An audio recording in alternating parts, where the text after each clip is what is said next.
अन्यतम पुराण है।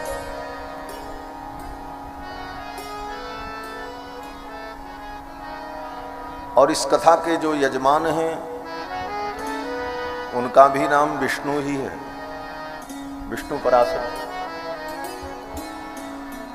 सर्वम विष्णुमयम जगत, यही वेद का सिद्धांत भी है, सब कुछ विष्णुमय है। सर्वम विष्णुमयम जगत, ये सारा संसार विष्णुमय है। कोई ऐसी जगह नहीं है जहां विष्णु न हो।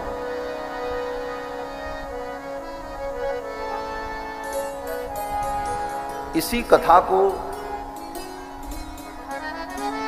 वेद के इसी वचन को प्रामाणिक करने के लिए कृष्ण अवतार में भगवान ने वृंदावन में सर्वरूप लीला की। सर्वरूप लीला दसम स्कंद में वर्णन है कि जब भगवान श्री कृष्ण के सखाओं को, उनके बछड़ों को ब्रह्मा ने चुरा लिया, तो भगवान कृष्ण ने उतना ही रूप धारण कर लिया। भगवान ही बछड़ा बन गए, भगवान ही सखा बन गए। उन सखाओं के कपड़े भी भगवान, उनकी लाठी भी भगवान। थोड़ा कम करो भैया, भम भम कर रहा है, धनक कम करो, आवाज थोड़ी गिरा। उनकी लाठी भी भगवान, उन सखाओं के गले में जो माला वो भी भगवान, उन सखाओं के गले के माला की जो मनका थी वो भी भगवान, उस मनका में जो धागा पिरोया था वो भी भगवान। घर से भोजन करने के लिए सखा लेकर के जो टिफिन गए थे वो टिफिन भी भगवान। हाँ, क्योंकि ब्रह्मा जी सब चुरा ले गए थे। वेद व्यास जी लिखते हैं कि यावत वत्सप वत्स काल्पक बपुर यावत करांघ्रादिकम यावद यष्ट विषाण वेणु दलशिग यावद विभूषांबरम यावत छील गुणाभिधाकृत वयो यावद विहारादिकम सर्वम विष्णुमयम गिरोंग वदज सर्वस्वरूपो बभौ। भगवान सर्वरूप। इस श्लोक में थोड़ा कम करो भैया, और आवाज ही कम कर दो थोड़ा।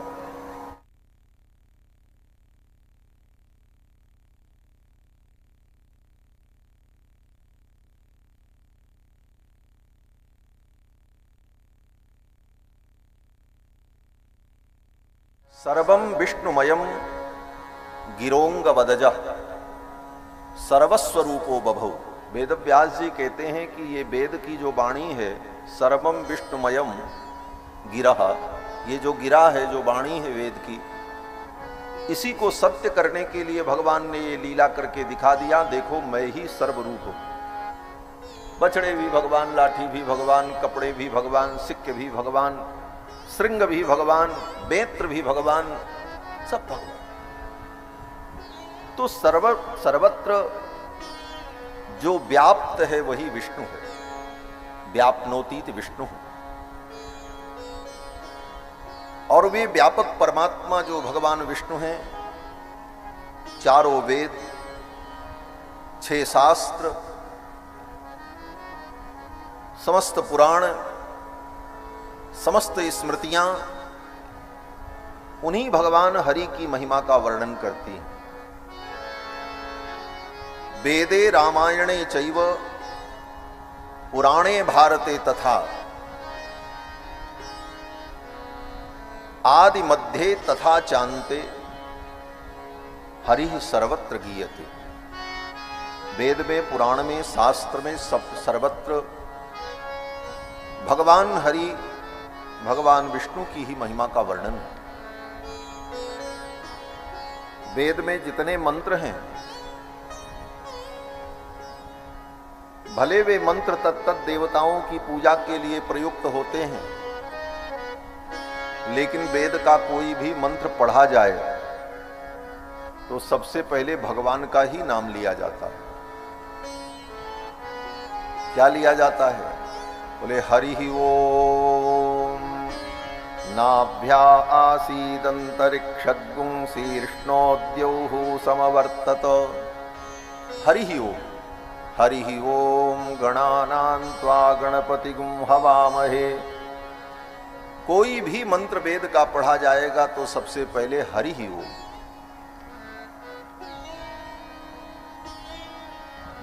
गणपति ओम, इंद्र ओम, शंकर ओम, दुर्गा ओम ऐसा नहीं कहा जाता। हरि ही ओम, भगवान हरि का स्मरण। क्यों? बोले वेद भगवान हरि का ही स्वरूप है। वेदो नारायण साक्षात स्वयंभूरिति सुश्रुमः। वेदो नारायण साक्षात, वेद ही साक्षात नारायण है। तो भगवान नारायण, भगवान विष्णु का जो परत्व है, उस परत्व का प्रतिपादन ही समस्त शास्त्रों का मूल सिद्धांत है। और उनके परत्व को समझकर उनकी प्रसन्नता के लिए जीव के द्वारा किया गया कर्म ही धर्म है। भगवान की प्रसन्नता के लिए हम जो करें, हमारे जिन कर्मों से भगवान प्रसन्न हो वही धर्म है। श्री वेदव्यास जी कहते हैं धर्मस्य संसिद्धिर हरितोषणम। धर्म की संसिद्धि क्या है? बोले हरितोषणम, भगवान को जिसमें प्रसन्नता हो। आप बहुत बड़ा धर्म करो लेकिन भगवान को प्रसन्नता न हो, बोले वो धर्म नहीं है। इसीलिए गोस्वामी जी ने कहा सो सब कर्म धर्म जरि जाहु, जहन राम पद नेह निभाहु। जिस धर्म कर्म में भगवान की प्रीति न जुड़ी हो वो धर्म कर्म जल जाए। वे धर्म कर्म की रक्षा करनी चाहिए कि धर्म कर्म को जलाना चाहिए? गोस्वामी जी तो कहते यही है, सो सब कर्म धर्म जरि जाहु। कौन सा धर्म कर्म जल जाए? बोले जिसमें भगवान की प्रीति न हो। क्योंकि भगवत प्रीति, भगवान की प्रसन्नता ही धर्म का मूल है। सारे धर्मों का उद्देश्य यही है कि भगवान प्रसन्न हो। और जिस धर्म से भगवान को प्रसन्नता नहीं, बोले वो धर्म नहीं। भगवान की प्रसन्नता के लिए, भगवान के मुखोल्लास के लिए जो जीव के द्वारा आचरण किया जाता है वही परम धर्म है। श्रीमद् भागवत महापुराण ऐसे परम धर्म का निरूपण करता है। श्रीमद् भागवत तो अनंत है। हजारों वर्षों तक श्रीमद् भागवत महापुराण की व्याख्या भगवती सरस्वती, भगवान शेष अपने मुख से वर्णन करें फिर भी इसका वर्णन पूरा नहीं हो सकता। परंतु अपनी गति और मति के अनुकूल हम जितना इसका आस्वादन कर लें तो हमारा जीवन धन्य हो जाता है। जितना हम श्रवण कर लें और जीवन में धारण कर लें उससे हमारा जीवन मंगलमय बन जाता है। गोस्वामी जी महाराज कहते हैं कि मैं तो भगवान की कथा का इसलिए वर्णन कर रहा हूं कि हमारी वाणी पवित्र हो जाए, हमारा हृदय पवित्र हो जाए। मंगल करनि कलिमल हरनि तुलसी कथा रघुनाथ, निज गिरा पावन करण कारण राम जस तुलसी कहो। भगवान की कथा को हम कह डालेंगे, हम भगवान की कथा को सुन डालेंगे, बोले ये उद्देश्य नहीं है। भगवान की कथा को सुन करके कह करके हम धन्य हो जाएंगे, यह उद्देश्य है। नैमिषारण्य की पावन धरती पर 88,000 शौनकादि मुनियों को श्री सूत जी महाराज ये पवित्र आख्यान श्रवण करा रहे हैं। कल के प्रसंग में आप सभी लोगों ने श्रीमद् भागवत महापुराण के महात्म्य को श्रवण किया, इसकी महिमा क्या। इस कथा को सुन करके भक्ति महारानी स्वस्थ हो गई, ज्ञान वैराग्य दृढ़ हो गए, धुंधकारी जैसे प्रेत को मुक्ति की प्राप्ति हो गई। और कथा के अंत में सभी भक्तों ने मिलकर के कीर्तन किया। कथा के अंत में जब सभी भक्तों ने मिलकर के कीर्तन किया तो उस कीर्तन में अद्भुत आनंद प्रकट हुआ। श्री सुखदेव जी महाराज भी उस कीर्तन में कहीं से घूमते घूमते आ गए। देवराज इंद्र आ गए, भगवान के परम भक्त प्रहलाद आए, भगवान के आत्मस्वरूप भगवान की उत्सव मूर्ति श्री उद्धव जी महाराज पधारे। सनकादिक पहले से विद्यमान थे, देवर्षि नारद भी थे, भक्ति महारानी थी, ज्ञान वैराग्य थे। सब ने मिलकर के भगवान का दिव्य कीर्तन किया। महाराज प्रहलादस्तालधारी तरल गति तया चोद्धव कांस्यधारी। प्रहलाद जी करताल बजाने लगे, उद्धव जी मजीरा बजाने लगे। इंद्रो वादीन मृदंगम, देवराज इंद्र मृदंग बजाने लगे। इंद्रो वादीन मृदंगम जय जय सुकराः कीर्तने ते कुमाराः। सनक सनंदन सनातन सनत कुमार जय जयकार करने लगे। देवताओं के राजा इंद्र भगवान के परम भक्त हैं। यद्यपि कथाओं में इंद्र के विषय में बहुत सारी बातें आती हैं, परंतु इंद्र भी भगवान के भक्त हैं। देवराज इंद्र भी आए और मृदंग बजाने लगे। इंद्र ने जब मृदंग पर थाप दिया तो मृदंग से बोल निकल रही थी, धिक्ताम धिक्ताम धिगेताम।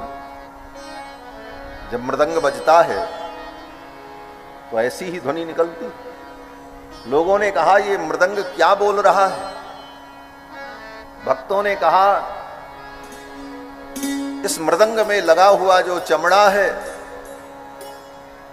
वो मरा हुआ चर्म, वो कह रहा है हे संसार के प्राणियों, अगर गोविंद कृष्ण के चरणों में तुम्हारी भक्ति नहीं हुई तो धिक्ताम धिक्कार है तुमको।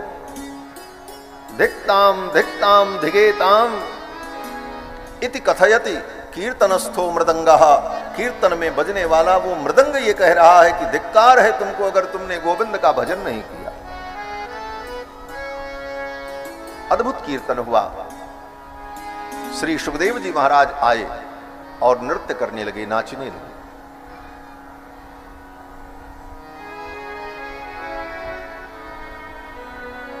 श्री सुखदेव महाराज उस कीर्तन में नृत्य करने लगे। सभी भक्त नृत्य करने लगे। भगवान के कीर्तन में नृत्य करना चाहिए। कीर्तन नाम की भक्ति का अंग है नृत्य। नवधा भक्ति में जो वर्णन किया प्रहलाद जी ने, श्रवणम कीर्तनम विष्णोः, पहली भक्ति है कथा श्रवण करना, ये पहली भक्ति। और दूसरी भक्ति है भगवान का कीर्तन करना।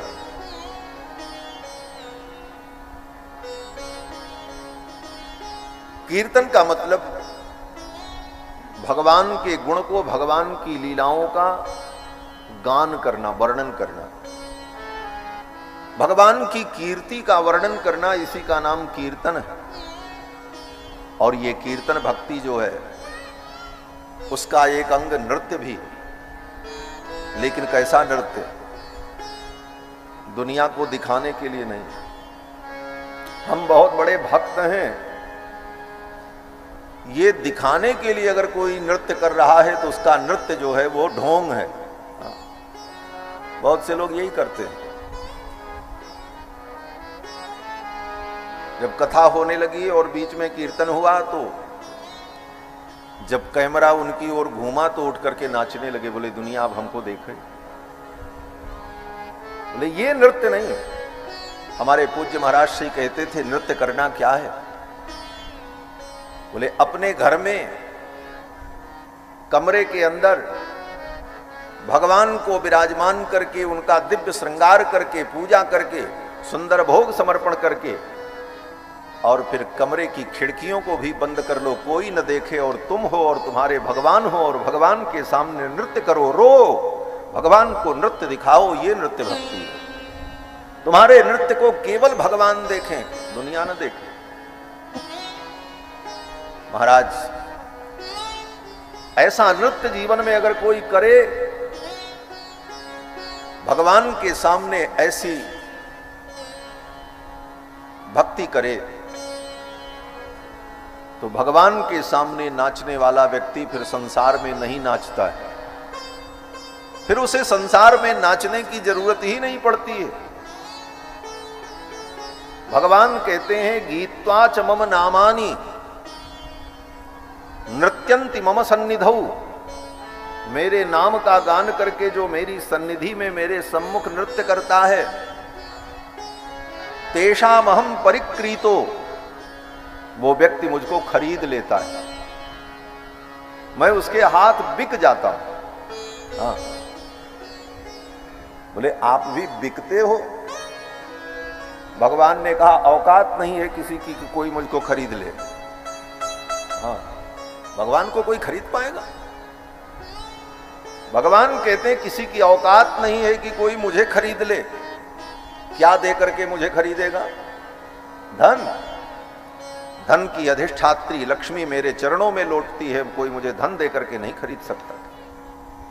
दुनिया की संपत्ति, अचल संपत्ति, बोले ये संपूर्ण पृथ्वी मेरी पत्नी है।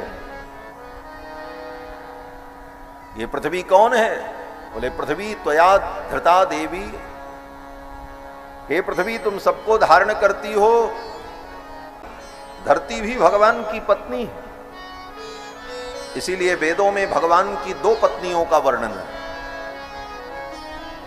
श्रीश्च ते लक्ष्मीश्च पत्न्यौ।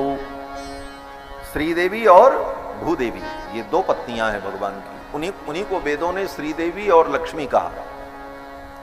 तो श्रीश्च ते लक्ष्मीश्च पत्न्या वहो रात्रे पार्श्वे नक्षत्राणि रूपमस्विनौ। तो भगवान को कोई धन दे करके खरीद ले, जमीन दे करके खरीद ले? बोले नहीं।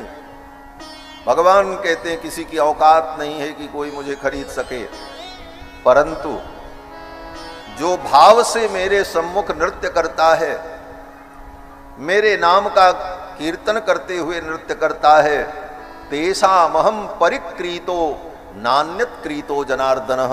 जिस जनार्दन को कोई खरीद नहीं सकता, वो जनार्दन बिक जाता है। भगवान कहते मैं तो उसे अपने आप को मैं उसके हाथ बेच देता हूं। तो ये नृत्य भक्ति है। कीर्तन हुआ, सुखदेवादि महापुरुष पधारे और सबने खूब सुंदर कीर्तन किया। कीर्तन में भगवान पधारे। क्यों? बोले जहां भगवान का कीर्तन होता है भगवान वहीं रहते हैं। नारद जी ने भगवान से पूछा, आपका पता क्या है, आपका एड्रेस क्या है, आप कहां मिलेंगे? बोले क्या करोगे? नारद जी ने कहा, दुनिया के भक्त मुझसे पूछते रहते हैं भगवान कहां मिलेंगे, तो आप सही सही पता हमको बता दो तो हम भी लोगों को बता देंगे। तो भगवान ने कहा नोट कर लो। बोले क्या पता है? तो भगवान कहते हैं कि नाहं बसामि वैकुंठे, मैं वैकुंठ में नहीं रहता हूं। योगिनाम हृदयेन च, योगियों के हृदय में भी मैं बहुत देर नहीं रहता हूं। जब तक वो मेरा ध्यान करते हैं तब तक उनके हृदय में रहता हूं।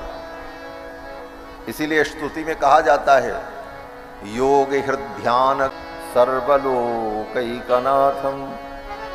भगवान हृदय में कब तक रहते हैं? बोले जब तक योगी ध्यान करते हैं तब तक रहते हैं।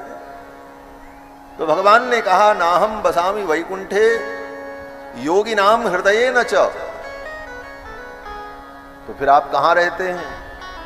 तो भगवान ने कहा कि मद भक्ता यत्र गायन्ति, मेरे भक्त जहां मेरा गुणगान करते हैं तत्र तिष्ठामि नारद। हे नारद, मैं वहीं पर रहता हूं। जहां भगवान का गुणगान हो, कीर्तन हो, भगवान वहीं रहते हैं। तो भगवान उस कीर्तन में प्रकट हो गए। भक्तों ने दर्शन किया। भगवान ने कहा वरदान मांगो, मैं प्रसन्न हूं। तो भक्तों ने यही वरदान मांगा, हे प्रभु, आज जैसे हमारे कीर्तन में प्रकट होकर के आपने हम भक्तों पर अनुग्रह किया है, ऐसे सदा आप अपने भक्तों पर अनुग्रह करते रहना, हम यही वरदान मांगते हैं। सदा आपका अनुग्रह हमारे ऊपर ऐसे ही बना रहे, जहां भक्त आपका कीर्तन करें वहां आप ऐसे ही कृपा करते रहें। भगवान ने कहा तथास्तु। श्री सूत जी महाराज ये मंगलमय प्रसंग सुना रहे हैं। संक्षेप में भगवान के 24 अवतार का वर्णन करके सूत जी महाराज ने सुनाया। भगवान का प्रथम अवतार सनकादिकों के रूप में हुआ। दूसरा अवतार भगवान का वराह रूप में हुआ, सूकर रूप में। तीसरा अवतार भगवान का देवर्षि नारद के रूप में। नारद जी भी भगवान के अवतार हैं। चौथा अवतार भगवान का नर नारायण के रूप में हुआ, जिनको हम बद्री नारायण भगवान कहते हैं। बद्रीनाथ नहीं, बदरीनाथ, बदरी, बद्री शब्द ही गलत है।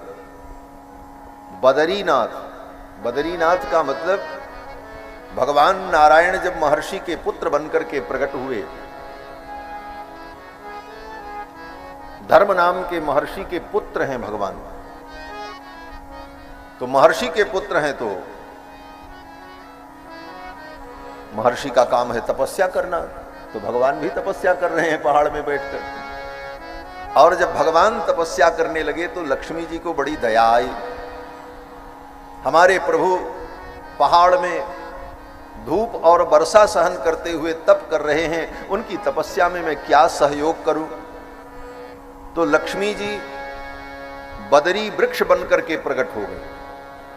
बदरी नाम के वृक्ष के रूप में लक्ष्मी जी प्रकट होकर भगवान के ऊपर छाया करने लगी, इसलिए भगवान का नाम हो गया बदरी नाथ।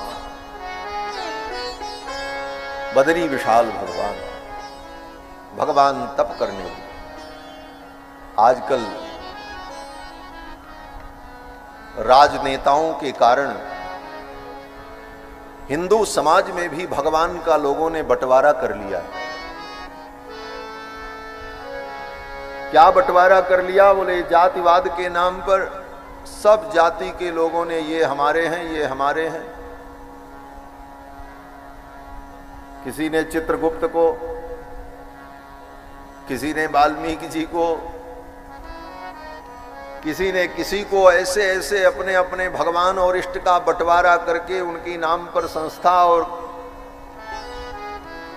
समिति बनाकर उनका प्रचार प्रसार करने में लगे।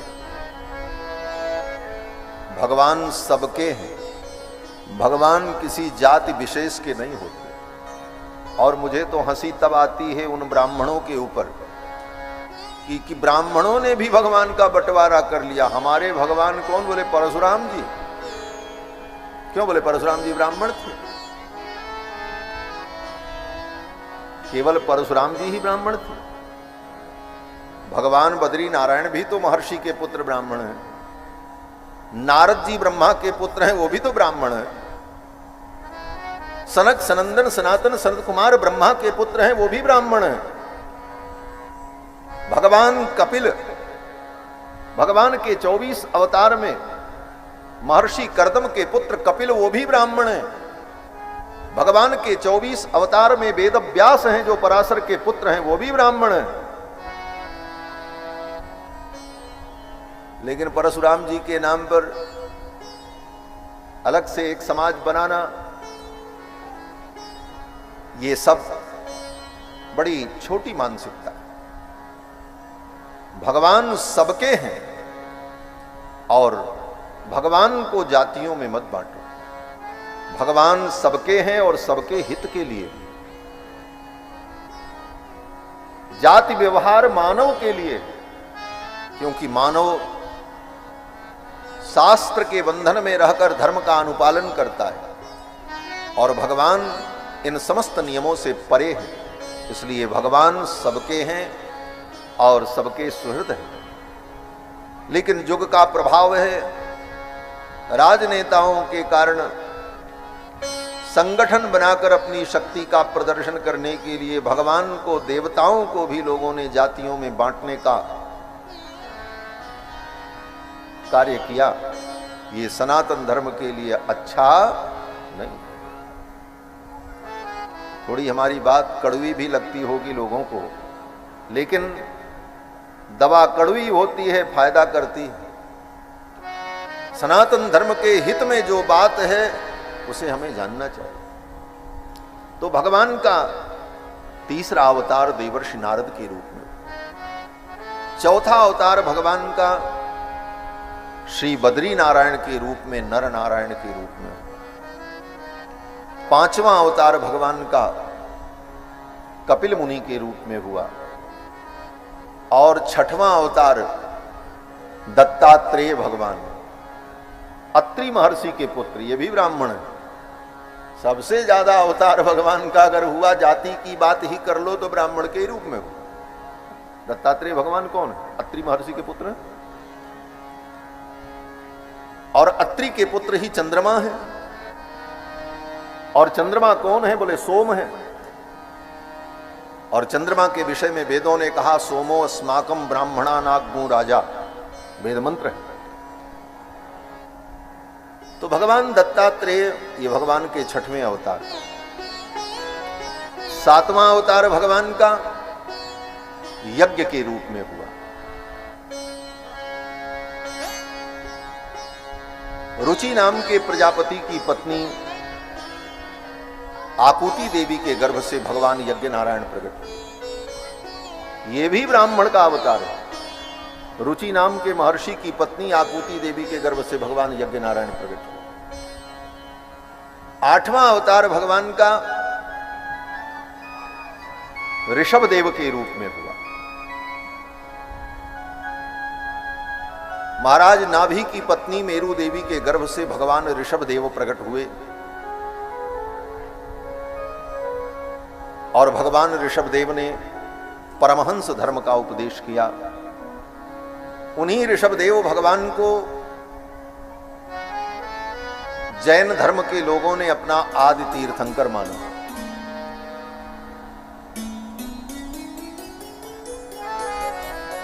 और भगवान का नौवां अवतार पृथु के रूप में हुआ।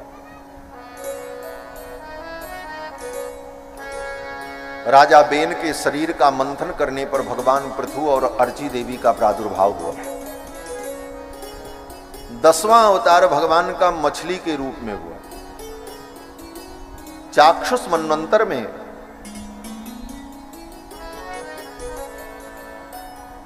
महाराज मनु की रक्षा करने के लिए भगवान मछली के रूप में प्रकट हुए। कृतमाला नाम की नदी में मनु जी महाराज संध्या वंदन कर रहे थे, और जब हाथ में जल लेकर के सूर्य भगवान को अर्घ देने चले तो उनके हाथ में एक छोटी सी मछली आ गई।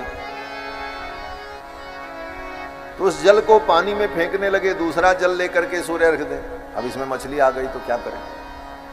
ज्यों ही फेंकने चले, वो छोटी सी मछली ने कहा, महाराज मुझे इसमें मत फेंको, बड़ी मछली मुझे खा जाएगी, आप मेरी रक्षा करो। मनु जी ने कहा अच्छा। उस जल को मछली के सहित अपने कमंडल में रख लिया। बोले अब ले चलेंगे वहां घर में किसी जार और में इनको सुरक्षित कर देंगे। ज्यों ही जल रख करके सूर्य अर्घ दिया, तब तक वो मछली इतनी बड़ी हो गई कि कमंडल में घूम न पावे। और वो मछली कहने लगी, वो मत्स्य कहने लगा, अरे ये कमंडल तो, ये पात्र मेरे लिए छोटा पड़ रहा है, किसी बड़े पात्र में मुझे स्थान प्रदान कर। मनु जी महाराज ने उस मत्स्य को एक बड़े पात्र में रखा। थोड़ी ही देर में वो मत्स्य इतना बड़ा हो गया कि वो पात्र भी छोटा पड़ गया। एक तालाब में रखा, तालाब भी छोटा पड़ने लगा। भगवान ने कहा, वो मनु जी ने कहा, आप कौन हैं? कोई साधारण मत्स्य इतनी तीव्र गति से वृद्धि को प्राप्त नहीं होता। आप कोई दिव्यात्मा हैं, कोई दिव्य देवता हैं, आप कौन हैं? उसी मत्स्य के मुख से शंख चक्र गदा पद्म धारण किए हुए भगवान प्रकट हो गए। ये मत्स्यावतार। बोलो श्री मत्स्य नारायण भगवान की। भगवान प्रकट हुए। भगवान का आधा शरीर तो नीचे मत्स्य के रूप में और ऊपर मुखमंडल शंख चक्र गदा पद्म, और अत्यंत मेघ गंभीर वाणी में भगवान ने कहा, राजन मैं नारायण हूं और सृष्टि की रक्षा के लिए मेरा अवतार हुआ है। आज के 7वें दिन प्रलय हो जाएगी, सब कुछ डूब जाएगा। तुम एक काम करो, एक सुंदर नाव बना करके अपने महल के छत पर रख लो और उस नाव में समस्त प्रकार के अन्न के बीज और सप्तर्षियों को और अपने परिजनों को सबको उस पर बैठा करके तुम मेरी प्रतीक्षा करना, मैं आऊंगा और तुम्हारी रक्षा करूंगा। कह करके भगवान अंतर्धान हो गए। 7वें दिन प्रलय हुई, सारा संसार जलमग्न हो गया। धीरे धीरे महल के छत पर भी जब पानी आया, तब तक मनु जी महाराज ने क्या देखा कि एक बड़ा विशाल मत्स्य उस जल में तैरते हुए आ रहा। वो मत्स्य कोई और नहीं, भगवान मत्स्य नारायण थे। फिर तो मनु जी महाराज ने अपने नाव की डोरी उस मत्स्य के सींग में बांध दी और मत्स्य नारायण भगवान उस नाव को लेकर संपूर्ण प्रलय के जल में हजारों वर्षों तक घूमते रहे। और जब तक वो प्रलय का काल था, तब तक उस नाव को लेकर, मनु जी महाराज की नाव को लेकर भगवान घूमते रहे। ऋषि मुनि प्रश्न करते थे और मत्स्य नारायण भगवान उनके प्रश्नों का उत्तर देते थे और ये सत्संग चलता रहा। इस प्रकार भगवान का मत्स्यावतार हुआ। 11वां अवतार भगवान का कच्छप के रूप में हुआ। जब समुद्र मंथन हो रहा था तो मंदराचल पर्वत समुद्र में डूबने लगा। तो मंदराचल पर्वत को संभालने के लिए भगवान कच्छप के रूप में प्रकट हो गए और अपनी पीठ पर उस मंदराचल पर्वत को धारण किया और लेकर के धीरे धीरे ऊपर आ गए। तब समुद्र मंथन हुआ। भगवान का 12वां अवतार धन्वंतरि के रूप में हुआ। समुद्र मंथन से ही अमृत कलश लेकर के भगवान प्रकट हुए।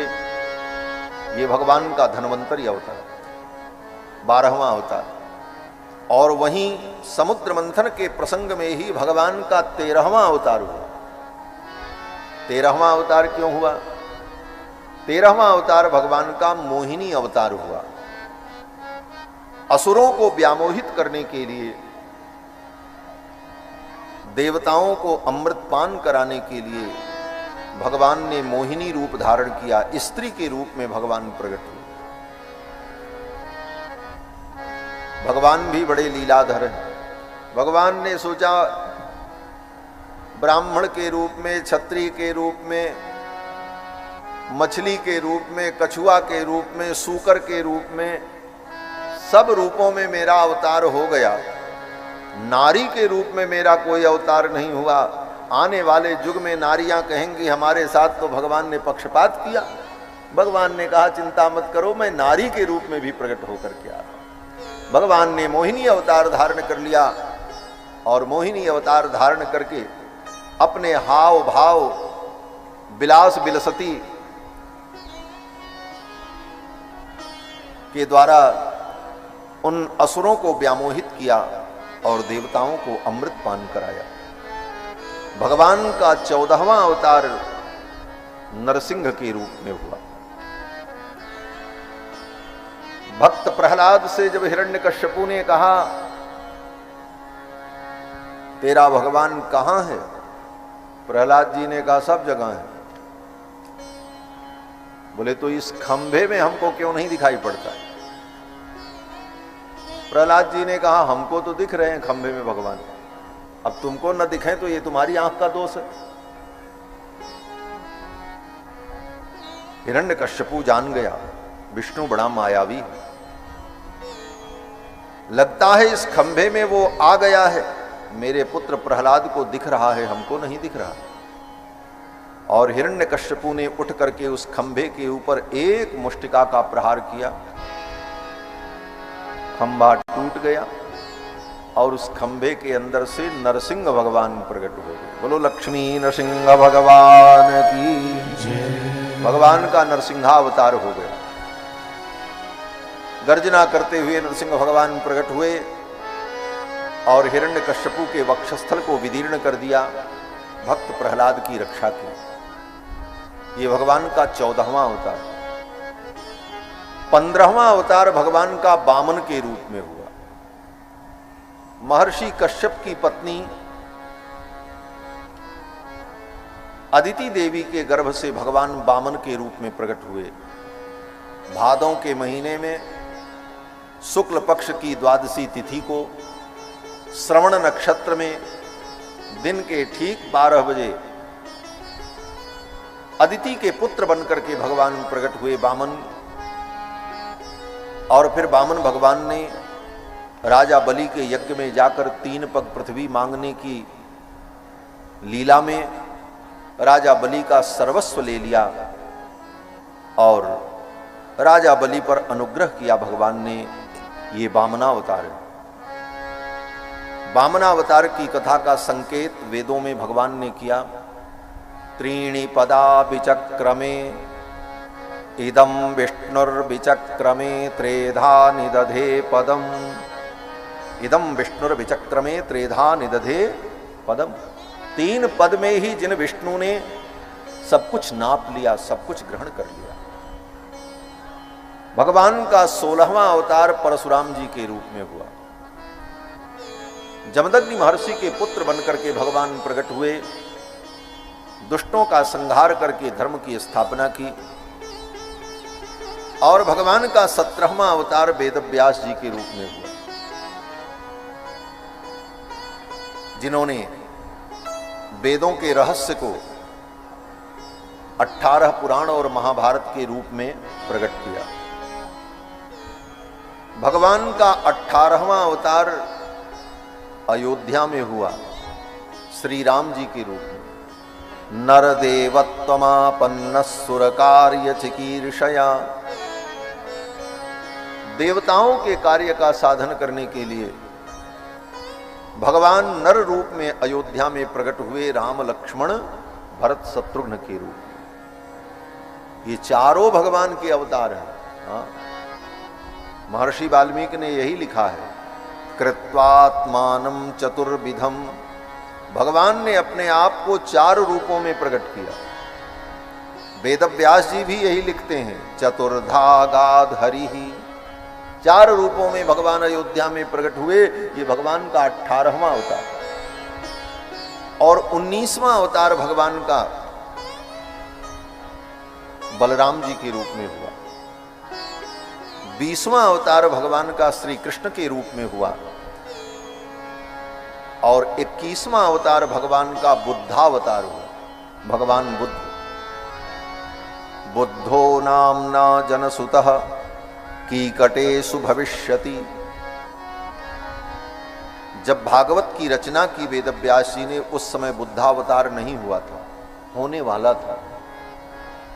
इसीलिए वेदव्यास जी कहते हैं, बुद्धो नामना जनसुतः कीकटेषु भविष्यति। भविष्य में होंगे। भागवत की जब रचना हुई उसके बाद बुद्ध भगवान का अवतार हुआ है। लेकिन आज जिनको सारी दुनिया बुद्ध मानती है, गौतम बुद्ध, वो बुद्ध नहीं है। उन बुद्ध से पहले बोध गया में एक क्षत्रिय कुल में, कहीं कहीं पर लिखा है ब्राह्मण कुल में, बुद्ध भगवान का अवतार हुआ। और बुद्धावतार का प्रयोजन है सम्मोहाय सुरद्विषाम। जो आसुरी प्रकृति के प्राणी थे, उनको व्यामोहित करने के लिए भगवान बुद्ध का अवतार हुआ। हर अवतार का एक विशेष प्रयोजन होता है। यद्यपि सामान्यतया तो ये कहा जाता है, जब जब होई धर्म कै हानि बाढ़ी असुर अधम अभिमानी, तब तब प्रभुधरि विविध शरीरा। गीता में भी भगवान कहते हैं, यदा यदा हि धर्मस्य ग्लानिर्भवति भारत अभ्युत्थानम अधर्मस्य तदात्मानं सृजाम्यहम् परित्राणाय साधूनां विनाशाय च दुष्कृतां धर्म संस्थापनार्थाय संभवामि युगे युगे।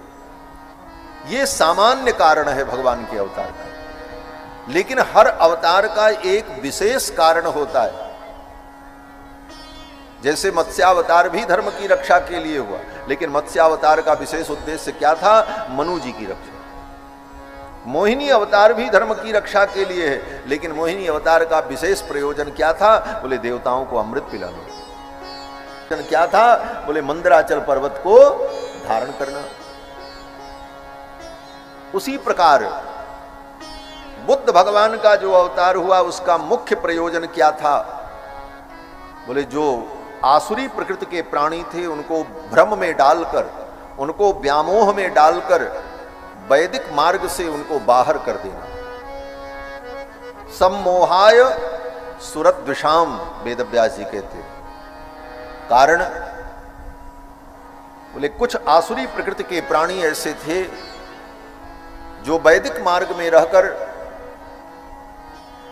वेदों के कर्मानुष्ठान को करके शक्ति प्राप्त करते और लोगों को दुख देते। ऐसी स्थिति में भगवान ने अवतार लेकर के उनको ऐसी पट्टी पढ़ाई। बुद्ध भगवान ने कहा, कहां तुम वेदों के चक्कर में पड़े हो? हाँ, ये वेदोद कुछ नहीं है, ईश्वर नाम की कोई चीज नहीं है।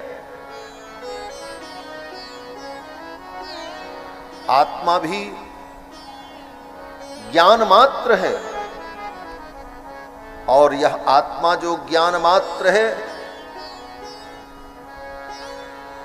जिन जिन वस्तुओं का ज्ञान आत्मा को हो रहा है वो सब ज्ञान समाप्त हो जाए, शून्य हो जाए, इसी का नाम निर्वाण है। उस निर्वाण को तुम प्राप्त करो, ये सब चक्कर में मत पड़ो। बुद्ध के इस उपदेश को सुनकर के वो आसुरी प्रकृति के जो प्राणी थे वो सब वैदिक धर्म छोड़ करके वैदिक धर्म से विमुख हो गए और शून्यवादी बन गए। अगर वो वैदिक धर्म में रहते तो वैदिक धर्म की बहुत बड़ी हानि होती, इसलिए भगवान ने उनको व्यामोह में डाल करके दूर कर दिया।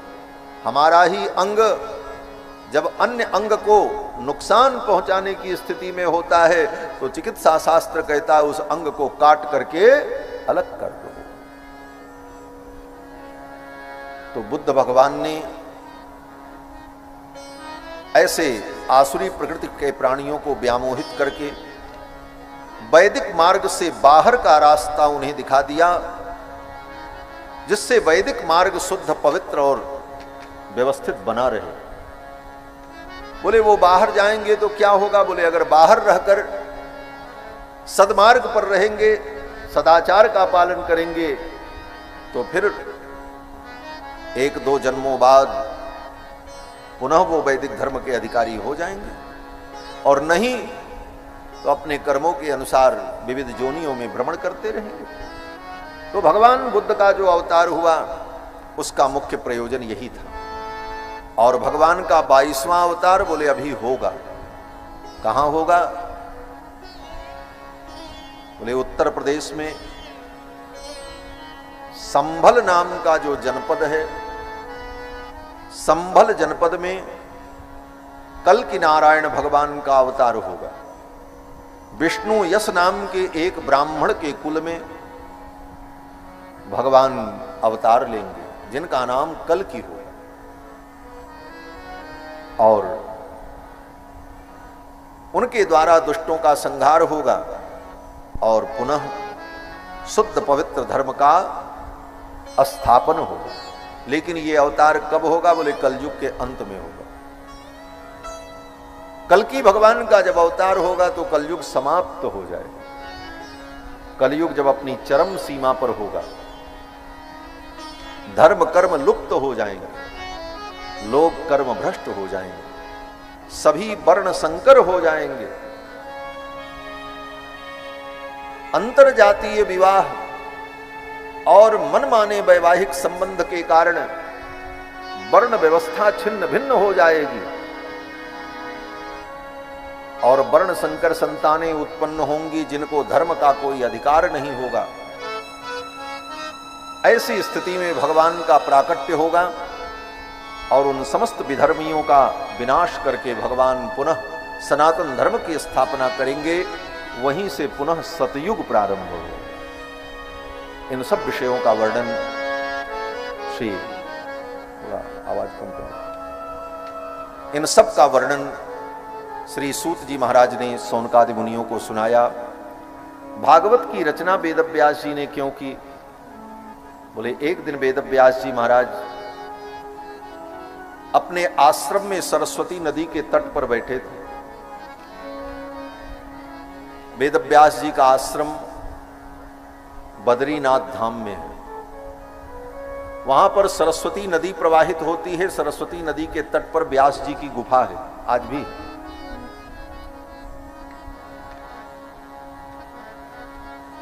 एक दिन व्यास जी महाराज बैठे सोच रहे थे,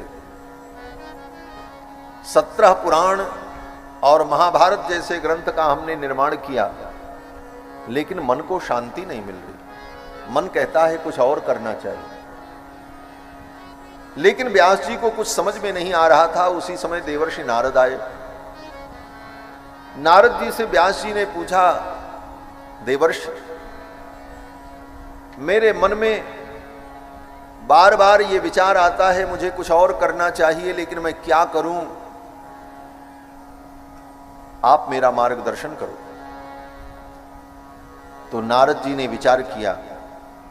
नारद जी ने कहा, व्यास जी आपने 17 पुराण और महाभारत लिखा और महाभारत जैसे ग्रंथ में आपने धर्म अर्थ काम मोक्ष चारों प्रकार के पुरुषार्थ का वर्णन आपने किया, लेकिन जिस प्रकार से भगवान की महिमा का वर्णन करना चाहिए था उस प्रकार से आपने भगवान की महिमा का वर्णन नहीं किया। व्यास जी से नारद जी कहते हैं कि यथा धर्मादयश्चार्थाः मुनिवर्यानुकीर्तिताः, जिस तरह से आपने धर्म अर्थ काम मोक्ष इन 4 पुरुषार्थों का वर्णन, इन पुरुषार्थों की प्राप्ति का वर्णन, उपाय का वर्णन सब आपने किया, लेकिन न तथा वासुदेवस्य महिमा ह्यनुवर्णितः, उस प्रकार से आपने भगवान वासुदेव की महिमा का वर्णन नहीं किया। आपका ग्रंथ महाभारत बहुत अच्छा है। बड़े बड़े विद्वान, बड़े बड़े ज्ञानियों की मति आपके उस महाभारत समुद्र में डुबकी लगाएगी। बड़े बड़े ज्ञानियों की मति आपके उस महाभारत ग्रंथ का पार नहीं पाएगी। परंतु भगवान के जो प्रेमी भक्त हैं, जो परमहंस हैं, ऐसे महात्माओं के लिए, ऐसे भगवत प्रेमियों के लिए आपने कुछ नहीं बनाया। उनके लिए भी तो कुछ आप बनाओ। ज्ञानियों के लिए, बुद्धिमानों के लिए, तर्कशील प्राणियों के लिए आपने सब धर्म कर्म की बड़ी बड़ी जटिल बातों को आपने लिख करके महाभारत जैसा ग्रंथ बना तो दिया, लेकिन जिनको केवल भगवान के चरणों से लेना देना है, जो भगवान के प्रेमी हैं, ऐसे परमहंस महात्माओं के लिए आपने क्या किया? उनके लिए भी तो कुछ करो। महात्माओं के लिए क्या चाहिए? बोले जो महात्मा है वो तो भगवान की महिमा सुनना चाहते हैं, उन्हें तो भगवान की महिमा प्रिय लगती है। न तथा वासुदेवस्य महिमा ह्यनुवर्णितः। यद्यपि आपके महाभारत ग्रंथ में ज्ञान विज्ञान सब कुछ है, लेकिन वो भक्तों को उतना प्रिय नहीं लगेगा। क्यों? बोले बहुत सुंदर काव्य की रचना कोई कर दे, उस काव्य में सब ज्ञान विज्ञान भरा हो, लेकिन भगवान की महिमा न हो तो परमहंस महात्मा प्रेमी जन उसका आस्वादन नहीं करते। और जिसमें भगवान की महिमा का वर्णन हो, उस ग्रंथ में शब्द, काव्य, पंक्तियां टूटी फूटी हो, बहुत व्यवस्थित न हो, लेकिन भगवान की महिमा हो, तो भक्त लोग उसे गाते हैं, भक्त लोग उसे सुनते हैं। भनित विचित्र सुकविकृत जो, कितना सुंदर कवि ने लिखा हो, लेकिन राम नाम बिन सोह न सो। अगर उसमें राम जी की महिमा नहीं है, भगवान की महिमा नहीं है, तो वो शोभा को प्राप्त नहीं होता। और सब गुण रहित सुकविकृत बानी, सारे गुण से रहित हो, लेकिन कवि ने अपने उस काव्य में भगवान की महिमा का वर्णन किया हो, तो बड़े बड़े महात्मा उसे श्रवण करते हैं। राम नाम जस अंकित जानी, उसमें भगवान के नाम की महिमा, भगवान के गुण की महिमा, तो भक्त उसे श्रवण करते हैं।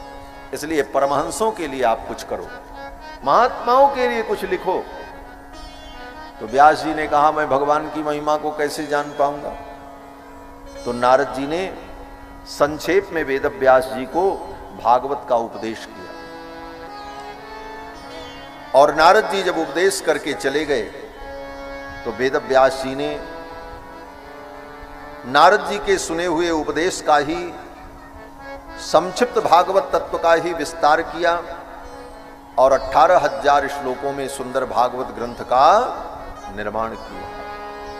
नारद जी के द्वारा उपदेश पाकर के व्यास जी ने जब भागवत का निर्माण कर दिया, तो व्यास जी सोचने लगे अब किसको पढ़ाऊं मैं, इस भागवत को पढ़ करके कौन गाएगा?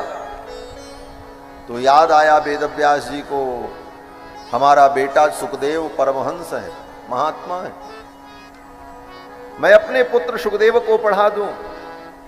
और भागवत के 2-4 श्लोक अपने शिष्यों को याद कराया और कहा जाओ, जहां पर सुखदेव बैठ करके तपस्या कर रहे हैं, वहीं जाकर के भागवत के श्लोक का गान करो। शिष्यों ने जाकर के वहां भागवत के श्लोक का गान किया। क्या गाया? बोले पूतना उद्धार की कथा सुनाई। अहो बकीयम स्तनकालकूटम, अहो बकीयम स्तनकालकूटम जिघांसया पाय यदप्य साध्वी, लेभे गतिम धातृचिताम ततोन्यम कमवा दयालुम शरणम ब्रजेम। कितने आश्चर्य की बात है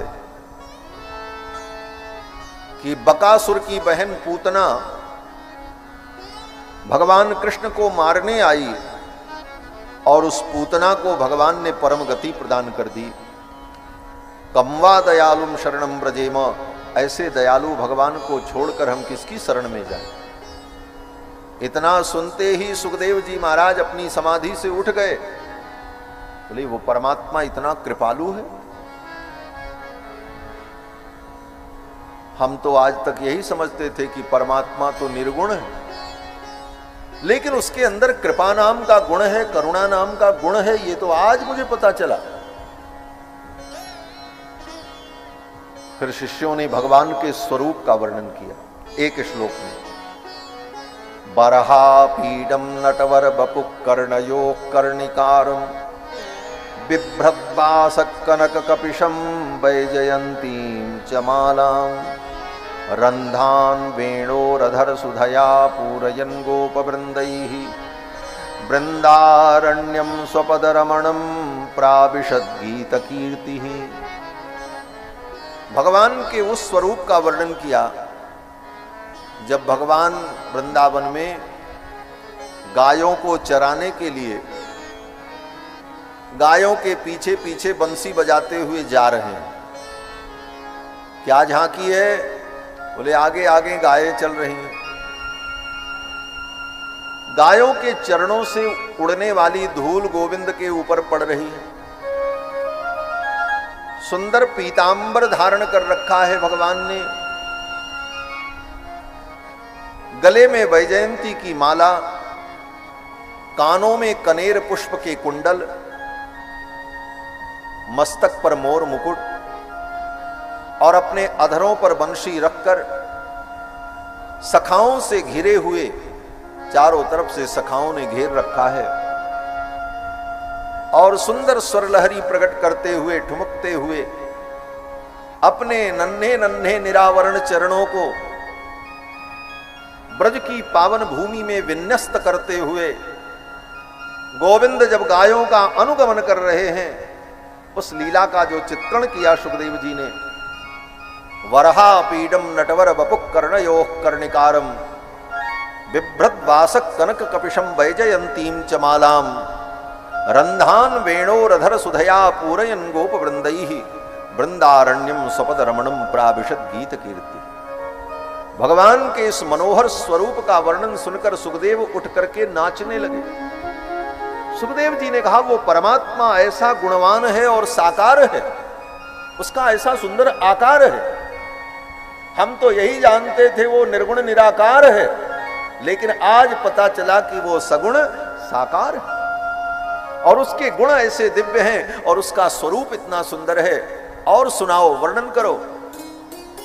शिष्यों ने कहा, और सुनना है तो हमारे गुरु जी के पास चलो,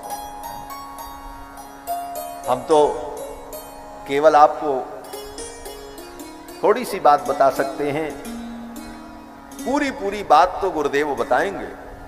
सुखदेव जी ने कहा, चलो। समाधि छोड़ दी और कथा सुनने के लिए चल पड़े। सुखदेव जी जन्म सिद्ध योगी,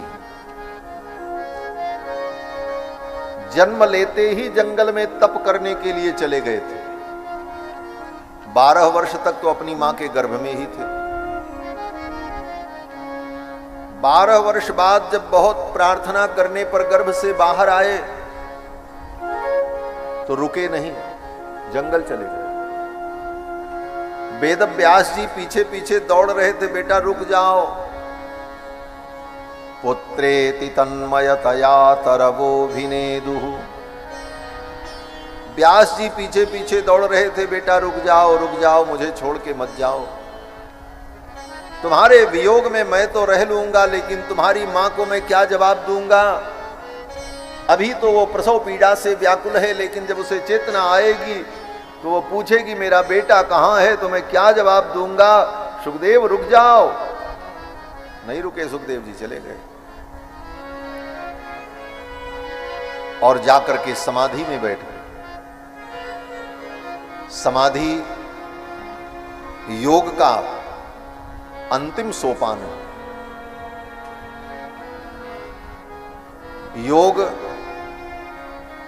योग क्या है? आजकल तो लोग योग गुरु बन जाते हैं, योगाचार्य बन जाते हैं, लेकिन योग क्या है? योग का वर्णन जो महर्षि पतंजलि ने किया है, अष्टांग योग, उसके 8 अंग होते हैं।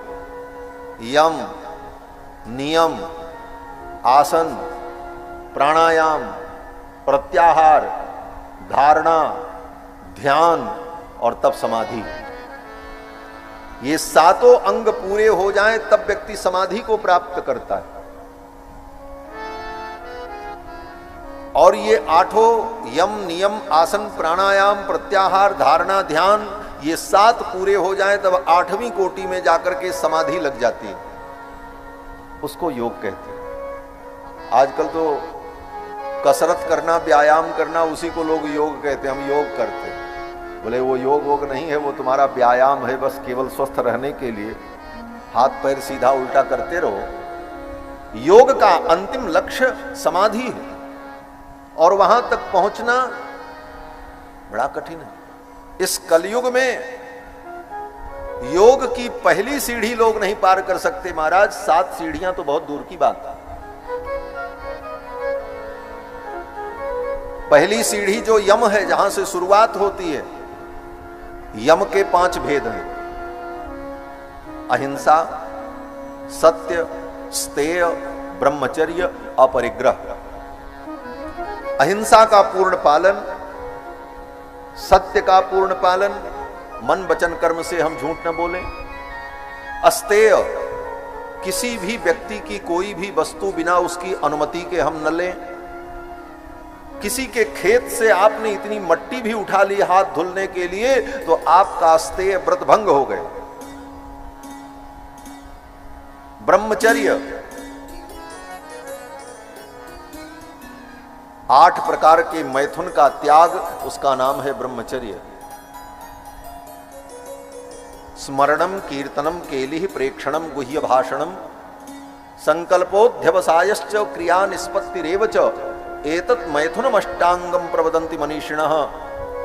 मन से, चित्त से, विचार से किसी भी प्रकार से काम का चिंतन जीवन में न हो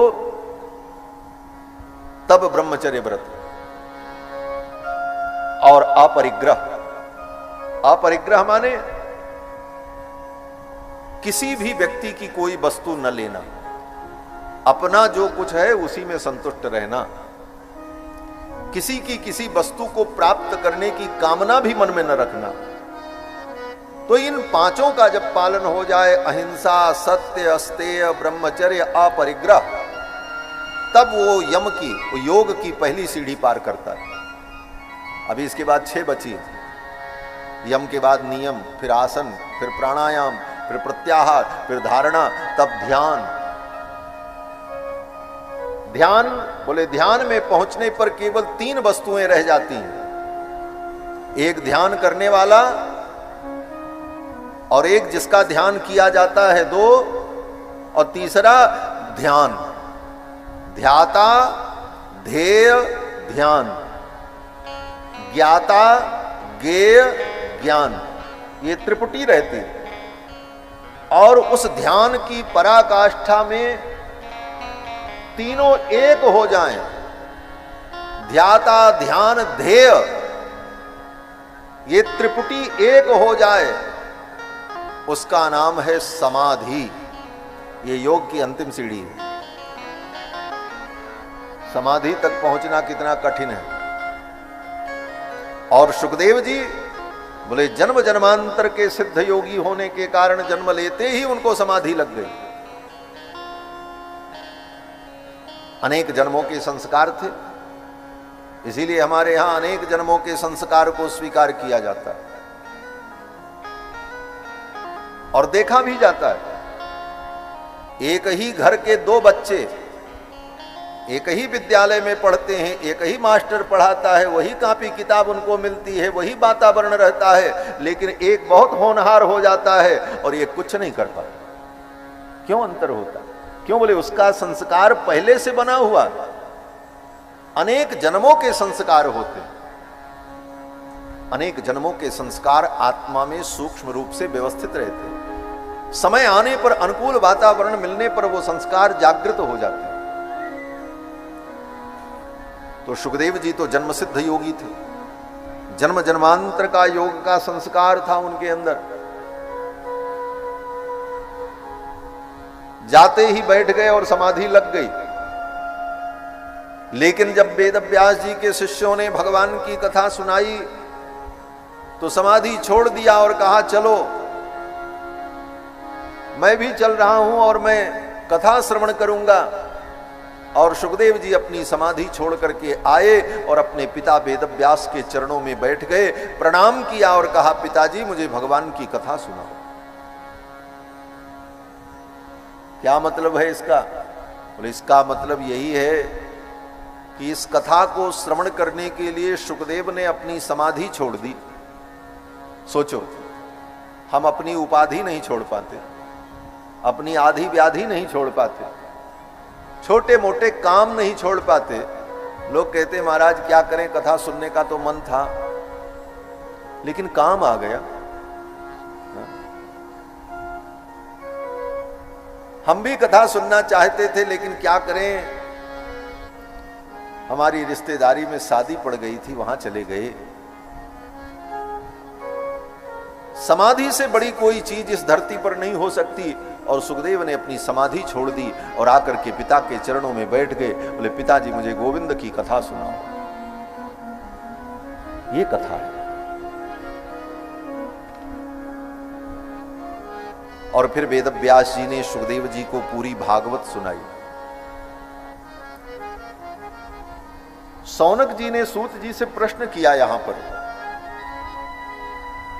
सौनक जी ने कहा, सवई निवृत्त निरतः। सुखदेव जी तो निवृत्त मार्गी थे। संसार में दो मार्ग होता है, एक निवृत्त मार्ग, एक प्रवृत्ति मार्ग। दोनों मार्ग जीव को भगवान की ओर ले जाते हैं, लेकिन दोनों में अंतर होता है। जैसे यहां से कहीं जाने के लिए दो मार्ग हो, दोनों मार्ग उसी शहर में जाएंगे, लेकिन एक इधर से एक इधर से। भगवान के चरणों में पहुंचने के दो मार्ग हैं, एक निवृत्ति मार्ग, एक प्रवृत्ति मार्ग। इन दोनों में अंतर क्या है? बोले निवृत्ति मार्ग जो है वो कहता है सब छोड़ो और भगवान का भजन करो। सर्वम त्यक्त्वा हरिम भजेत, सब कुछ छोड़ करके भगवान का भजन। कोई जिम्मेदारी नहीं, कोई कर्तव्य नहीं है तुम्हारा, एक कर्तव्य है भगवान का भजन करना। दुनिया क्या कहेगी? बोले छोड़ो। माता पिता की सेवा कौन करेगा? बोले जो करेगा सो करेगा, तुम चलो।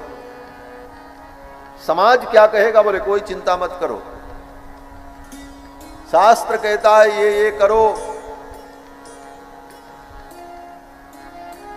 विवाह करो, गृहस्थ धर्म का पालन करो। निवृत्ति मार्ग कहता है ये सब छोड़ो, चलो। ये निवृत्ति मार्ग। निवृत्ति मार्गी के लिए कोई कर्तव्य नहीं होता। निवृत्ति मार्गी सबको छोड़कर भगवान के चरणों की ओर चल पड़ता है। ये निवृत्ति मार्ग।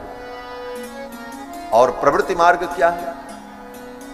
बोले प्रवृत्ति मार्ग से भी भगवान के चरणों में पहुंचा जाता है, लेकिन प्रवृत्ति मार्ग कहता है कि पैदा हुए, अब तुम्हारे एक एक संस्कार हो,